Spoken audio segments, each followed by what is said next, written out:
2 cylindres qui respire. Combien tu dis? 16 litres 7? 16 litres 7. Donc c'est un V8 là. V8, ouais, tout à fait. 16 litres 7 de cylindre, ouais. C'est pas magnifique. Donc toi tu as le droit de conduire ces engins là. Tout à fait. Bah écoute, on va aller essayer ça. Tout à fait. On va pouvoir se garer n'importe où. Hein. Oh, pas les hop avec. Hein. Il y a des marches pour monter, magnifique. Bon ça y est, on est à l'intérieur du bestiau. Et écoute, c'est magnifique quand même, c'est incroyable.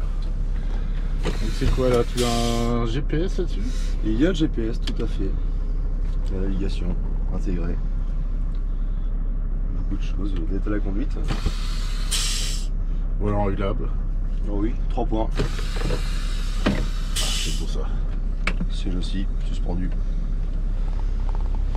Bon bah écoute, traçons la route.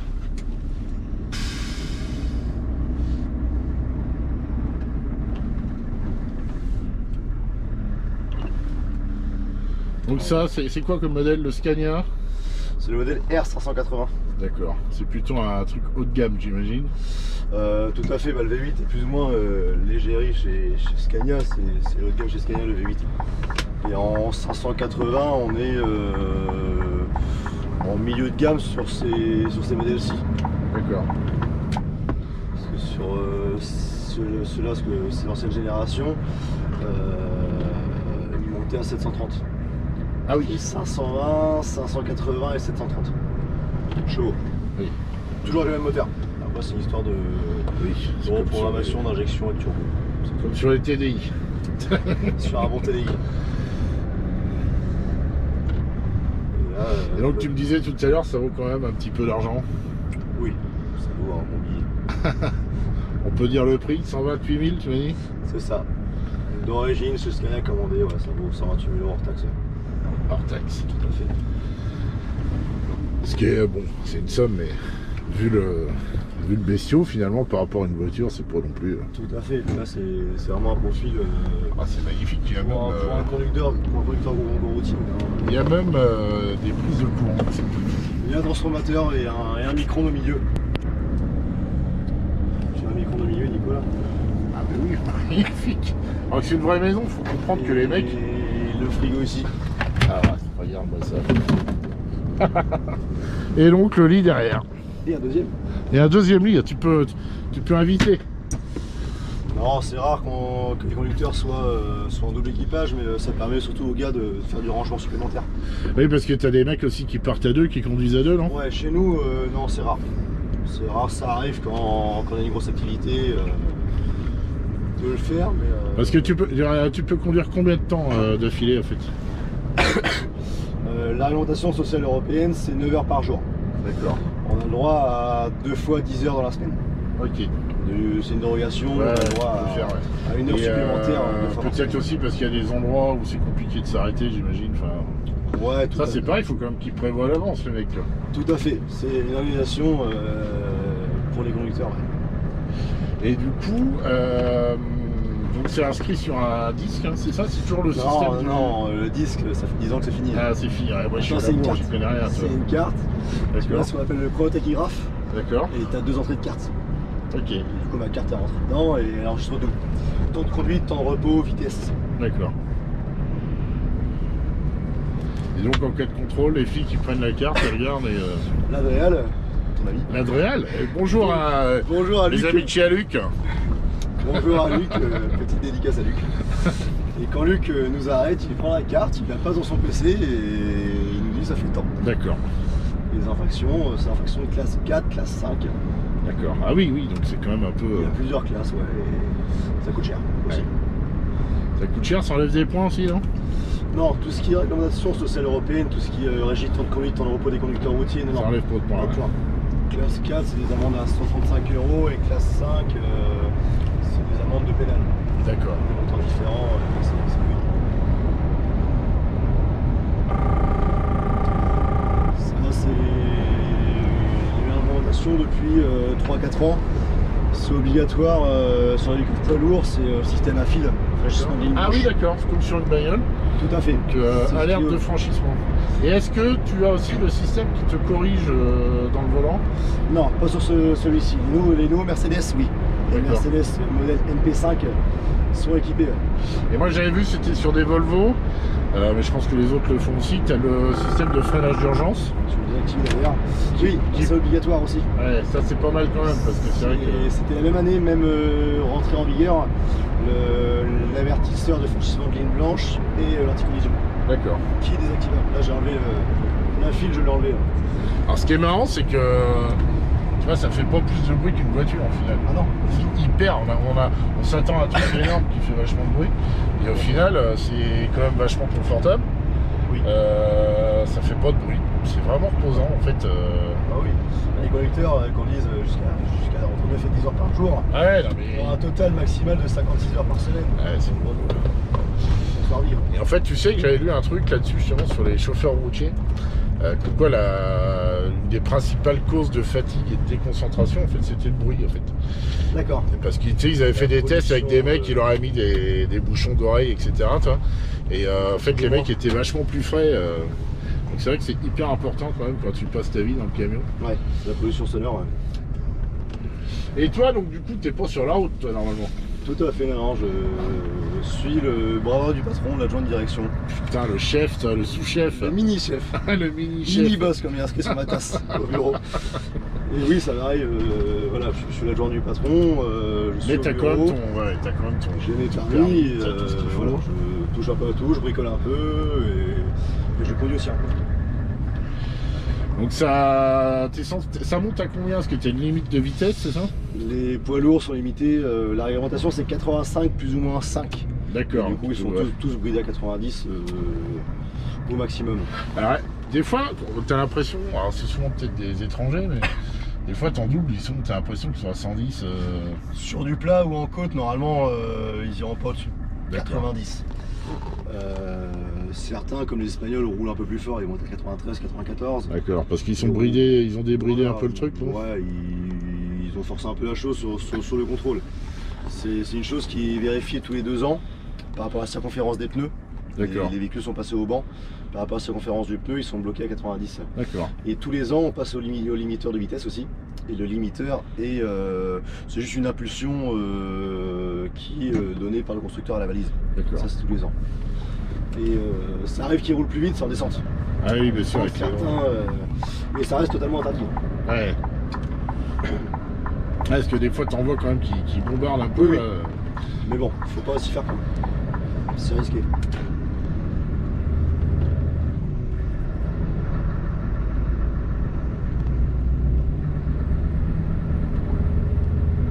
Et donc c'est censé faire combien de kilomètres un camion? Par rapport à une voiture, c'est beaucoup plus en longévité.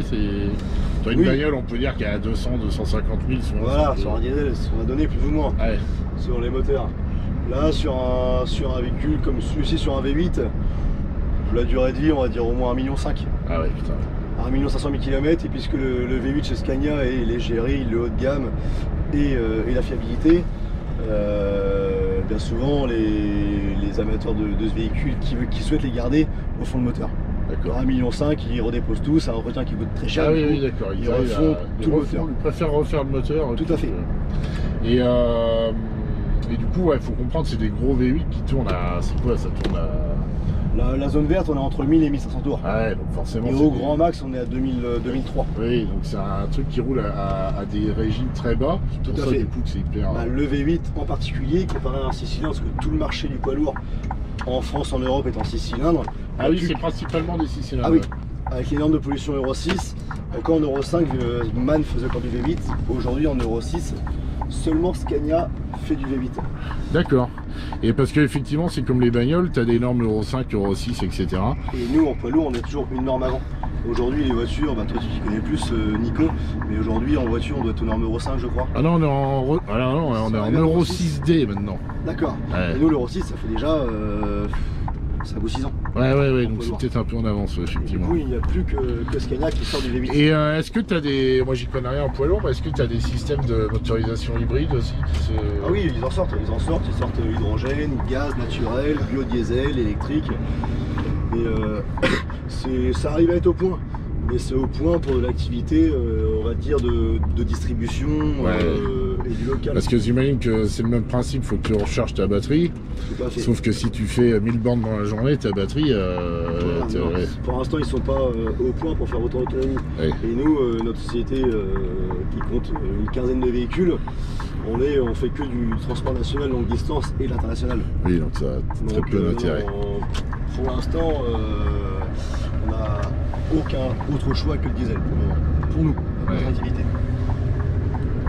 Et on peut estimer que le diesel a encore de belles années. Bah, d'ailleurs, au départ, historiquement, le diesel c'était c'était du poids lourd, c'était des bateaux, c'était des trucs comme ça qui sont soumis forcément à une utilisation bien spécifique. Au final, le diesel dans les bagnoles, ça a mis quand même à quelques décennies avant de. On arrive. En tout cas, je suis surpris par le silence de fonctionnement du truc. Là, tu vois, on est à fond là, 90. Beaucoup plus de bruit, là on a un peu plus de bruit dans celui-ci parce qu'on a une rampe de phare, ça prend au vent. Ouais, alors tu sens qu'il y a une ce qu'on appelle un peu les bruits aérodynamiques forcément. Parce que celui-ci, a deux trompes sur le toit, une rampe de phare, et ça prend au vent. Ouais. Sinon, le Scania est très bien insonorisé. Ouais, franchement, Bon, c'est une belle découverte. Donc là, on va aller charger, c'est ça? Tout à fait. On va aller charger, les enfants. On va aller charger une cargaison. On va aller charger quoi? Des produits laitiers. Voilà. Un complet. On va chez Jean-Jacques, là? C'est ça. Donc, pour ceux qui connaissent, on est à côté. On est dans la région. On est quelque part en Normandie, Tout à fait. Donc t'as une rampe de phare au-dessus, c'est ça? C'est ça. Et t'as le droit de rouler avec Tout à fait, tu peux regarder. Là, s'il n'y a personne en face. Ah oui. On y va Effectivement, ça éclaire quand même vachement mieux qu'une bagnole. Même si s'il y a quand même un truc qui a progressé sur les bagnoles, c'est quand même l'éclairage. Oui, c'est sûr. Dès que tu reprends, nous, toi tu connais, tu roules en ancienne aussi, mais dès que tu reprends une bagnole, une moderne, je suis venu avec un Mitsubishi, un truc tout neuf, là, c'est pourtant il a pas les fers à LED et tout, mais c'est quand même un truc récent. Puis, par rapport à la M5, j'ai dire 4 fois plus loin. Et du coup, tu débouilles pas les gens, c'est ça qui est merveilleux. Et bah écoute, on va aller charger. Wilfried, on a chargé, nous on a rechargé, on a bouffé des yaourts. Pendant que les mecs ils chargeaient le camion. Et tiens, tu vas nous expliquer moi ça m'intrigue. Système de la boîte. La boîte automatique. C'est une boîte robotisée. Donc il y a une bague de prise de force, marche avant. Et c'est donc là t'es en automatique là. Tout à fait. Tu vois, partir en deuxième. Directement à troisième. Il y a combien de vitesses sur un... C'est une boîte 12 vitesses. 12 vitesses, plus 2 extra lentes et 2 marches arrière. Alors pourquoi 2 marches arrière? Une rapide, une lente. Ah ouais, tout. Okay. Ouais. Et les extra lentes, c'est quoi? C'est pour quand tu es sur un parking? Pour manœuvrer, vraiment à très basse vitesse, D'accord. Nous, ça nous sert jamais. Ouais. En profil grand routier, ça sert jamais. Et, comme sur cette boîte-là Scania, on peut la bloquer en manuel, automatique. Donc, tu peux voir si tu approches sur le tableau de bord, il y a plusieurs modes. Il y a le mode économique, le mode normal et le mode puissance. D'accord. Et là, il tire plus les rapports sur les tours. Ah, t'as des modes de conduite comme sur une voiture normale. Comme des et justement, alors, la consommation, ça donne quoi là? Celui-ci, le conducteur attitré, il fait attention. Et là, ça conso sur 12 000 km sur son ordinateur de bord. Il a mis son ordinateur de bord à jour. Sur 12 000 km, il est à 37 litres. 36,78. Et ça, c'est plutôt un truc qui a progressé avec les années par rapport aux anciens camions. Tout à fait, ça a bien progressé. Aujourd'hui, au prix du gasoil, on est obligé d'avoir des véhicules. Et vous formez aussi, vous sensibilisez les chauffeurs, j'imagine, à la conduite. On les sensibilise nous, après non, on n'a pas de formation éco-conduite comme les conducteurs peuvent avoir dans certaines grosses entreprises. Mais on les sensibilise. C'est 2-3 règles de base. Ouais, voilà. Et est-ce que ça consomme plus avec un V8 qu'avec un V6 là, ou... Quand le conducteur a l'habitude et qu'il fait attention sur sa façon de conduire, qu'il tape pas dedans tout le temps, non. Au final, c'est encore Par rapport à un j'imagine. 6 cylindres Scania, oui, il y a une différence. Ouais. Par rapport à une autre marque comme principalement ce qu'on a chez nous, la moitié du parc du Volvo, entre un Volvo en 6 cylindres 500 chevaux et celui-ci en 580, non, il n'y a pas de différence. Il y a énormément de couples, donc ils travaillent toujours à bas régime. Ça permet d'avoir des très bonnes consommations. 37 litres. Quoi. Bon, après, bon, quand tu sais que tu as des bagnoles qui font. Comme moi en voiture qui consomme 10-11 litres. Ouais, toi, tu sur un V6. t'as une Chrysler, on va le dire. T'as une Chrysler 300C. On fait le triple en consommation et de 2 tonnes sur la Chrysler, tu passes à 44 tonnes. Ah, mais c'est ça, toi. Donc, finalement, c'est quand même. Le rapport est, alors, est minime. Hyper optimisé. Tout à fait. Et comme tu peux voir sur la commande de boîte aussi, on a ce qu'on appelle aussi un ralentisseur avec plusieurs plots et qui ralentissent sur le Scania. C'est un ralentisseur hydraulique, c'est des disques qui baignent dans l'huile. Plus on met de plots, plus le disque se rapproche et permet un ralentissement. Et le ralentisseur, comme sur le Scania, se trouve à l'arrière de la boîte. Même si tu y vas en roue libre, c'est pas le but, hein, même si tu vas en roue libre, le ralentissement se fait quand même. Et il y a d'autres systèmes moins coûteux, parce que ça c'est l'option chez Scania. D'autres systèmes moins coûteux, c'est ce qu'ils appellent le frein échappement. Ça te bloque la sortie échappement des gaz et le moteur surtout étouffé. Ah oui, donc il se. Ouais, d'accord. Et ce qu'ils faisaient aussi à l'époque, mais qui se fait moins, c'était Renault qui le faisait pas mal, c'était les ralentisseurs Telma. D'accord. C'est fait sur certaines voitures Mercedes, je crois aussi. C'est un ralentisseur électromagnétique, c'est des champs magnétiques D'accord. qui s'inversent et qui ralentissent la transmission.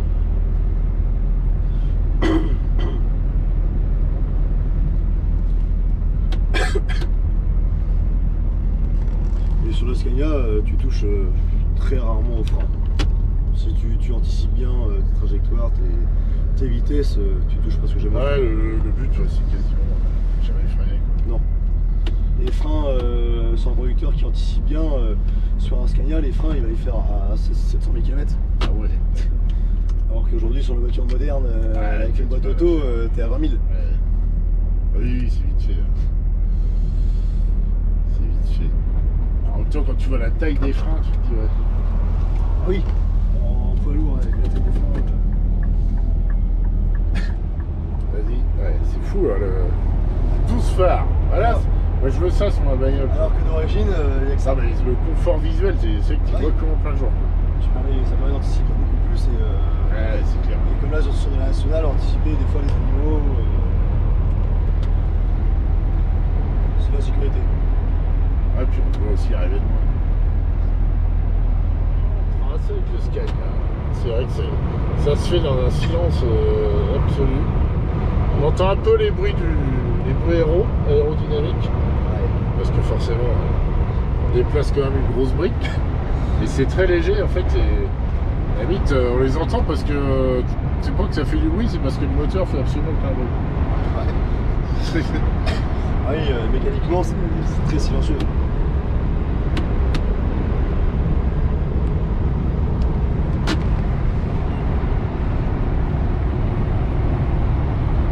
Le turbo est très présent sur le Scania. Le turbo s'il fait pas mal. Ah, parce que oui, du coup, c'est un V8 turbo. Ouais. Oui, tout est en poids lourd, tout est turbo compressé depuis 20-30 ans. Turbo et intercooler. Ah, mais je débute, moi, je pose des questions bêtes. Ah oui, tu fais bien demander. Il n'y a pas de question bête.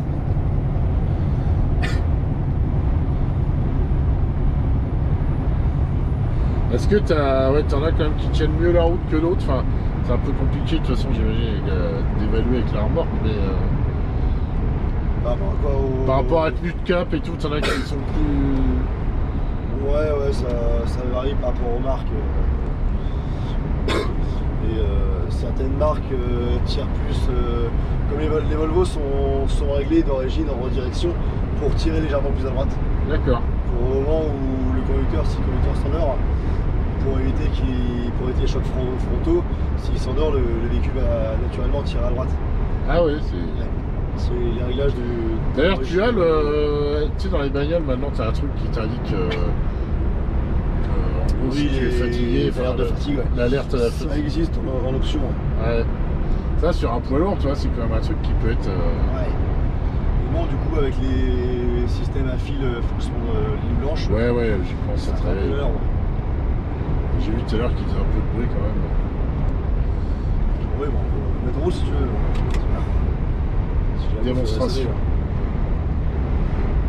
C'est toujours quand tu veux le faire voir que ça marche pas. Ça. Et ça marche toujours quand t'as pas envie que ça marche. Mais c'est ça.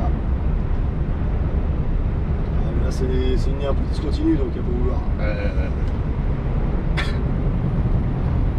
Mais bon, c'est comme sur les bagnoles, t'as vite envie de l'enlever. On est arrivé à destination.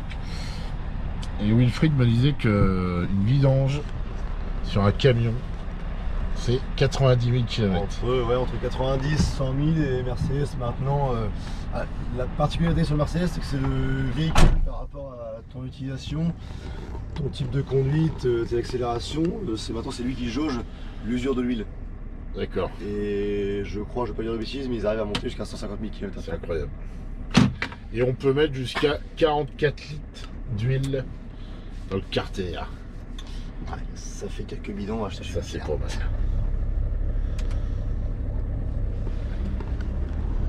Donc voilà, quand on fait sa vidange en voiture, on se rend compte qu'il y a pire, il y a plus cher.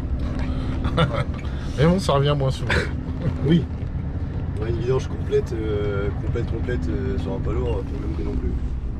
Malgré que maintenant en véhicule léger c'est cher aussi, mais comme je te dis, nous allons décrocher la remorque. Et alors comment on décroche la remorque, mon petit gars? Explique-nous, mon petit Wilfried. Toutes les étapes. Et tu vois, sur le Scania, toutes les commandes de suspension sont ici. D'accord. L'essieu avant, essieu arrière, et puis ça après c'est des réglages de conduite, des réglages préenregistrés. Donc pour décrocher, nous allons lever l'arrière du tracteur.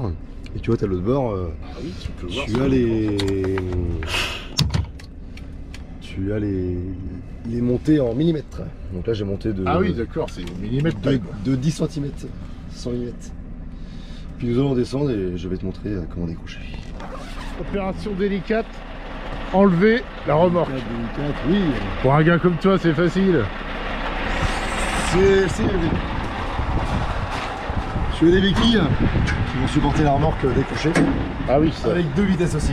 Une lente et une rapide. D'accord.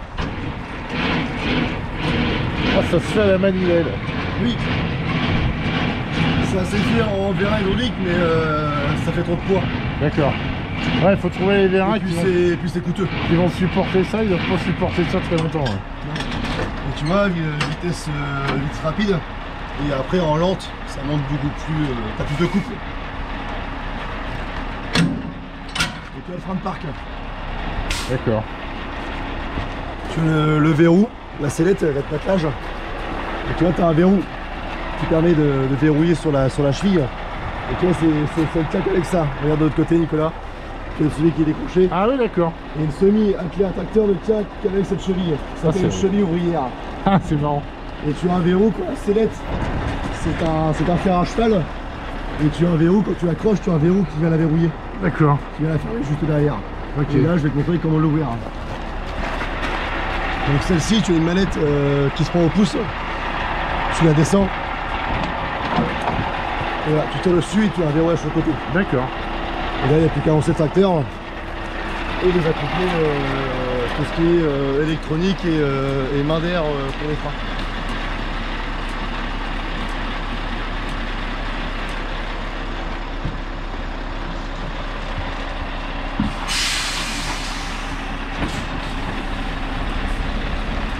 Et voilà, la cabine quitte la remorque.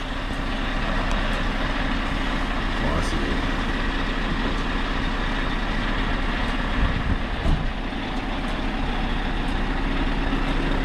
je t'invite à venir voir Nicolas. Il est beau le camion, cousin. Il est beau mon camion. Ah oui, ok, d'accord. Et je t'ai allumé la lumière en plus. Ah, c'est beau. Je vais te demander de me laisser la place pour monter. Ouais, vas-y.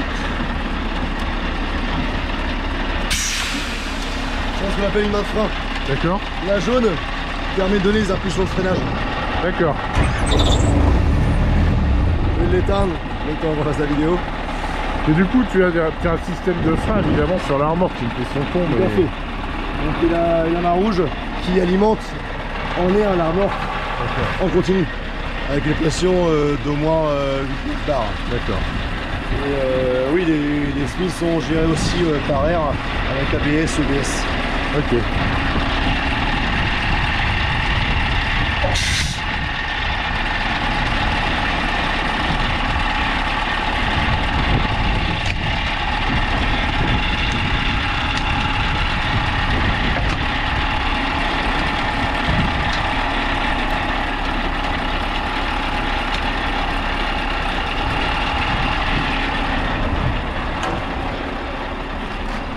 C'est bon, la semi est décrochée. Voilà, la journée est terminée. Oui, bien chargé. Bon bah écoute, c'est un beau... Un bel essai. Ouais, Une belle non machine. mais tu vois, quand tu connais rien au camion, c'est vachement intéressant. Une belle machine qui assume déjà plus de 3 ans.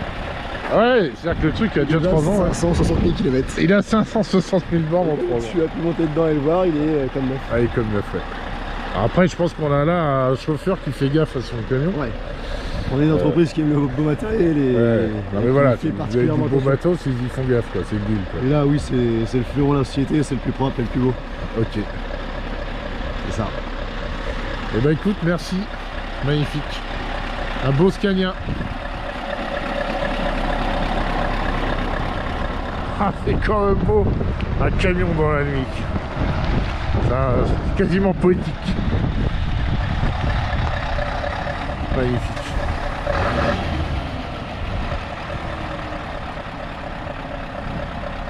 On a quasiment envie d'avoir un V8 diesel sur sa voiture quand on a conduit ça.